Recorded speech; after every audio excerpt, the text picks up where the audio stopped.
கஞ்சாவோட புழக்கம் எந்த அளவுல இருக்குது, ஸ்கூலு காலேஜ் சின்ன சின்ன பசங்க கையில கூட இவ்வளவு ஈஸியா கஞ்சா கிடைக்குது அப்படின்ற மாதிரி ஒரு கான்செப்ட்ல இந்த படம் ஸ்டார்ட் ஆகுது. அண்ட் இன்னைக்கு நம்ம பார்க்க போற இந்த வீடியோவுமே இந்த காட்டி படத்தோட ரிவ்யூ தான். கல்யாணம் எப்ப டார்லிங்?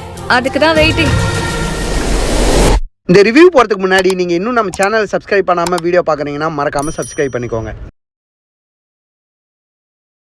இந்த காட்டி படத்துல முக்கியமான கதாபாத்திரத்துல அனுஷ்கா செட்டி, விக்ரம் பிரபு, ஜெகபதி பாபு, ரவீந்திரா விஜய், ராகவ் ருத்ரான்னு சொல்லி இந்த மாதிரி இன்னும் பல பேர் நடிச்சிருக்காங்க இந்த படத்துல. இந்த படத்தோட ஒன்லைன் ஸ்டோரி என்னன்னு பாத்தீங்கன்னா, ஈஸ்டர்ன் காட் மலைப்பகுதி, அதாவது ஆந்திரா ஒடிசா பார்டர்ல உள்ள மலைப்பகுதியில காட்டின்னு ஒரு மக்கள் வாழ்ந்துட்டு வராங்க. அவங்க மூலியமா கிட்டத்தட்ட கணக்கே இல்லாத மாதிரி கஞ்சா எடுத்து அதை இந்தியா ஃபுல்லா டிஸ்ட்ரிபியூட் பண்ற ஒரு கும்பல். இதுக்கு நடுவுல அந்த காட்டி மக்களை வெறும் இதை மட்டுமே தொழிலா வச்சு அடிமைப்படுத்துற இந்த கும்பலை கதாநாயகியா நடிச்சிருக்க அனுஷ்காவும் கதாநாயகனா நடிச்சிருக்க விக்ரம் பிரபு அவங்களை எதிர்த்து அவங்களுக்கு எதிராக இவங்க ஒரு டிஸ்ட்ரிபியூட் பண்றாங்க. இவங்க இந்த மாதிரி பண்றது தெரிஞ்ச அந்த வில்லன் கேங் இவங்க எப்படி இதை பண்ணலாம் அப்படின்னு சொல்லி அந்த மக்களை அடிமையாவே வச்சிருக்கணும்னு நினைக்கிறாங்க. இந்த அளவு கொடூரமா இருக்கக்கூடிய வில்லன் கேங் என்ன ஆச்சு, இந்த கஞ்சா டிஸ்ட்ரிபியூஷன்லாம் நிறுத்தினாங்களா இல்லையா, அந்த காட்டி மக்களுக்கான படிப்பு அவங்களுக்கான வசதி எல்லாம் கிடைச்சிச்சா இல்லையான்றதுதான் இந்த படத்தோட ஒன்லைன் ஸ்டோரி.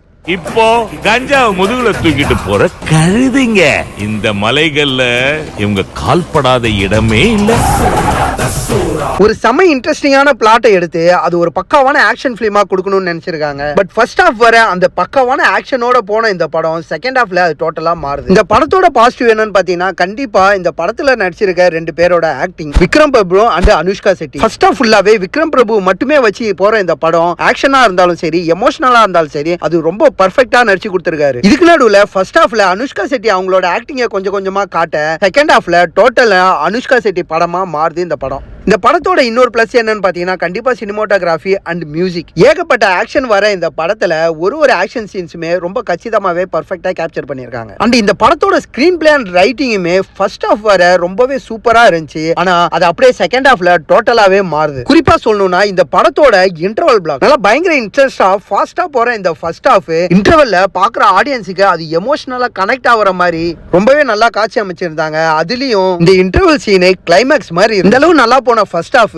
செகண்ட் ஹாஃப்ல டோட்டலாவே இந்த ஸ்கிரீன் பிளே பெரிய நெகட்டிவ். ஏன்னா இந்த படத்தோட மிகப்பெரிய குறையே இந்த செகண்ட் ஹாஃப் தான். ஏன்னா ஒரு பக்காவான கான்செப்டை எடுத்து ஃபர்ஸ்ட் ஹாஃப் ஃபுல்லாவே ரொம்ப த்ரில்லிங்கா பாக்குற நமக்கு பயங்கர இன்ட்ரெஸ்டிங்கா கொண்டு போன இந்த படம். இந்த படத்தோட இன்னொரு நெகட்டிவ் என்னன்னு பாத்தீங்கன்னா, இந்த படத்தோட கதை தான். ஃபர்ஸ்ட் சீன்ல நமக்கு சொல்லப்பட்ட கதையை வச்சு இந்த படத்தை நகர்த்தி கொண்டு போயிருந்தாலே ரொம்ப நல்லா இருந்திருக்கும். ஆனா அது அப்படியே செகண்ட் ஹாஃப் மேல ஆஸ் யூசுவல் எல்லா படத்துக்கான ரிவெஞ்ச்ன்ற மாதிரி போயிடுச்சு. இதே நல்ல ஸ்கிரீன் பிளேவா ரைட் பண்ணியிருந்தாங்கன்னா அது ரொம்பவே நல்லா இருந்திருக்கும். ஆனா செகண்ட் ஹாஃபோட ஸ்கிரீன் பிளே எப்படி ஆயிடுச்சுன்னா, ஹீரோயினுக்காக மாஸ் மொமெண்டா ஆன மாதிரி ஆயிடுச்சு. இந்த மாஸ் மொமெண்ட்டுமே இன்னும் கொஞ்சம் ரியலிஸ்டிக்கா இருந்திருந்தா நல்லா இருந்திருக்கும். ஏன்னா அனுஷ்கா பண்ற ஆக்ஷன் சீன்ஸ் எல்லாமே ரொம்பவே ஓவர் டோஸ் ஆன மாதிரி, அதாவது நேச்சுரலா இல்லாம ரொம்பவே ஆர்டிபிஷியலா இருந்த மாதிரி தான் ஒரு ஃபீல். அண்ட் இந்த படத்தோட கதை ஒரு மாதிரி கன்ஃபியூஷனாவே ஆக்கிட்டாங்க. ஏன்னா ஸ்டார்டிங்ல இந்த கஞ்சாவை நம்மளே டிஸ்ட்ரிபியூட் பண்ணணும்னு நினைச்சு ஸ்டார்ட் ஆகுது. ஆனா எண்ட்ல இதெல்லாம் தவறு, இது வேணவே வேணாம், நம்ம காட்டி மக்களுக்கு படிப்பு தான் முக்கியன்ற மாதிரி ரொம்ப கன்ஃபியூஷன்லயே கொண்டு போயிட்டாங்க கடைசி வரையும். அண்ட் இந்த படத்தோட கிளைமேக்ஸுமே ஒரு மாதிரி இம்பாக்டா இல்லாம அது ரொம்ப நார்மலா கடந்து போற மாதிரி ஒரு ஃபீல். ஏன்னா இந்த படத்தோட இன்டர்வல் பிளாக் எந்த அளவு எமோஷனலா நம்ம கூட இம்பாக்ட் பண்ணிக்கிற மாதிரி இருந்துச்சோ அதுக்கு அப்படியே ஆப்போசிட்டா தான் இருந்துச்சு இந்த படத்தோட கிளைமேக்ஸ். இந்த மாதிரி ஏகப்பட்ட பிரச்சனைகள் இருக்கு இந்த படத்துல.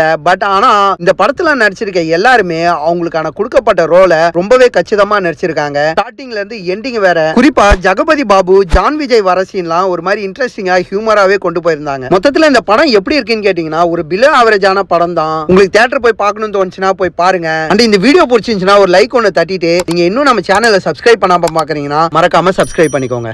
காட்டிங்க நான் கதி இல்லாதவங்க இல்ல, பம்புன்னு வந்துட்டா குறவளைய கடிச்சு தொப்பி சமாதி கட்டிடுவோம்.